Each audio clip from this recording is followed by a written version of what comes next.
planning for your Cebu trip? This episode is for you.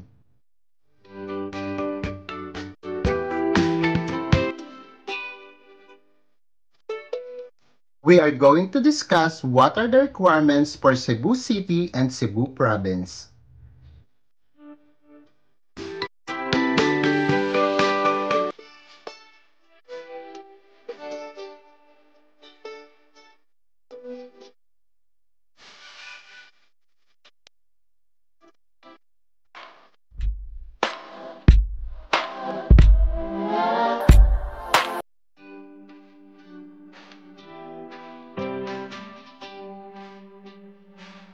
If you are just new to our channel, please subscribe and hit the notification bell so you will be updated on our next videos.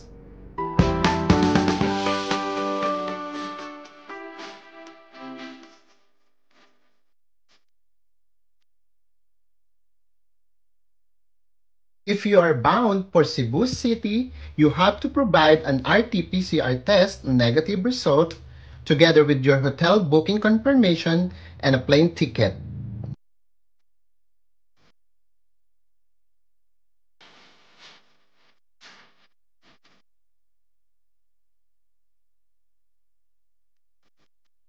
For Cebu Province, you only need to present a medical certificate 24 hours before departure, hotel booking, and your plane ticket.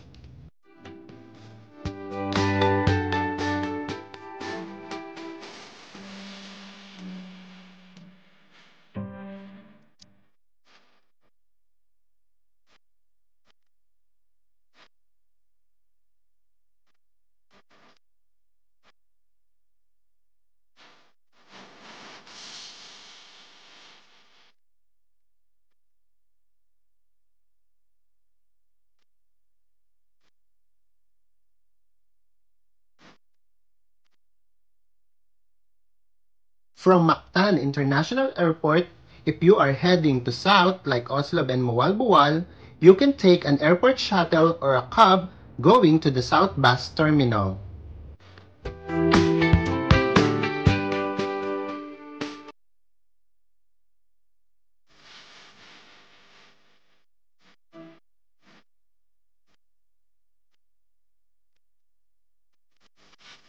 Wondering what are the places you can visit in South?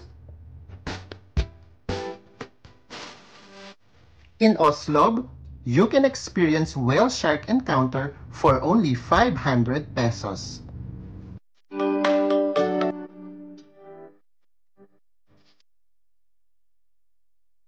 Right after, you can go to Tumalog Waterfalls. The entrance fee is only 40 pesos.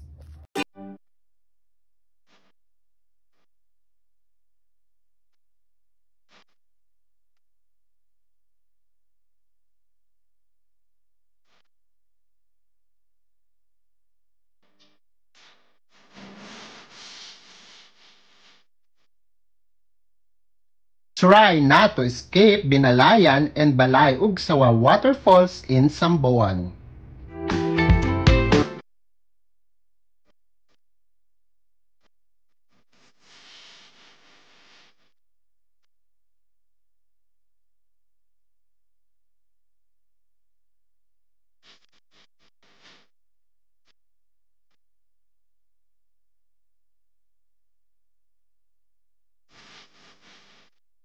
After a long day of tour, you can relax at the Lambog Beach in Badian, Cebu.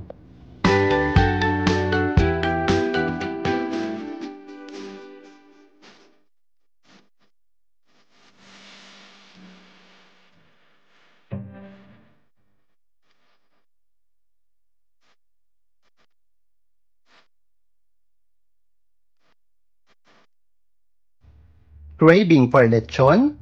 I recommend you to spend at least a night in Cebu City and visit the Magellan's Cross.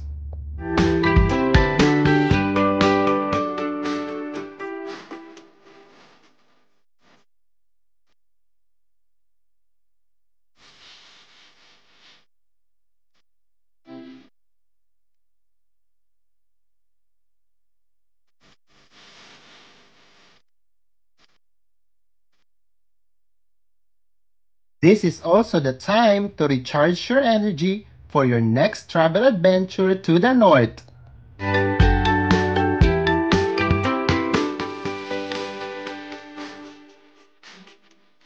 Kapag naririnig ninyo ang North Cebu, ano nga ba ang kauna-unahang lugar na pumapasok sa isip ninyo?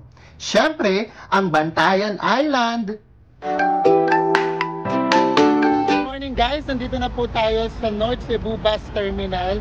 Bali, nandito na po siya ngayon sa SM City Cebu. Ang sasakyan po natin ay papunta diretsong Hagnaya Port. It's only 245 lang daw po. 3 to 4 hours daw po yung biyahe. So, tara na po. Finally, matutuloy na rin ako sa Bantayan.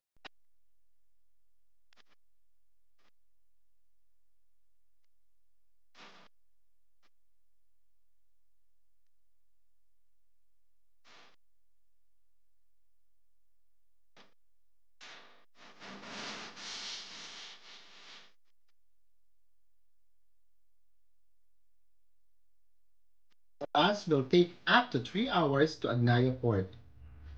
From Agnaya Port, it only takes 1 hour to finally arrive in Bantayan Island.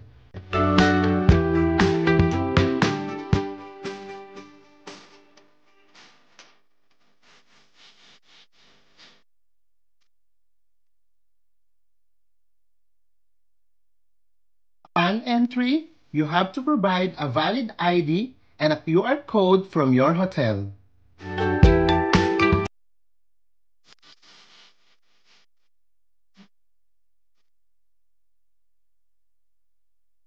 After a long time of travel, finally, you can now explore the beauty of Bantayan Island.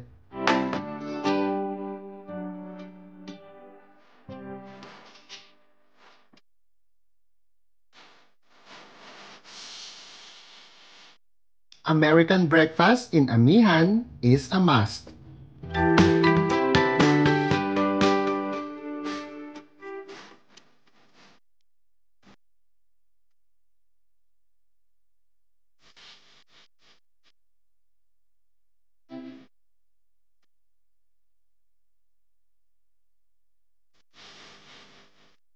For only 500 pesos, you can arrange a land tour. It includes Mangrove Garden, the Paradise Beach,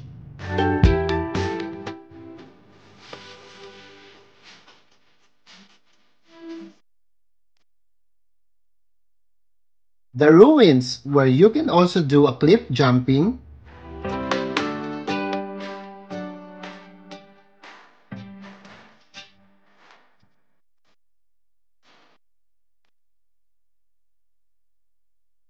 and my favorite, the sandbar in Kota Beach.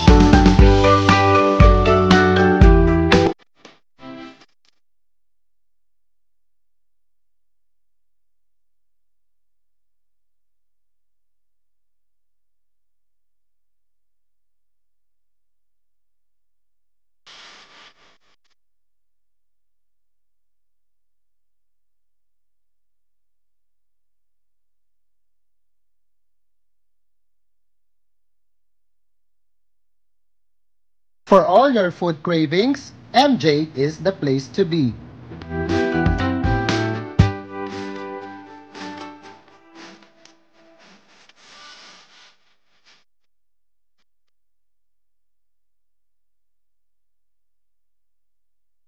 So what are you waiting for?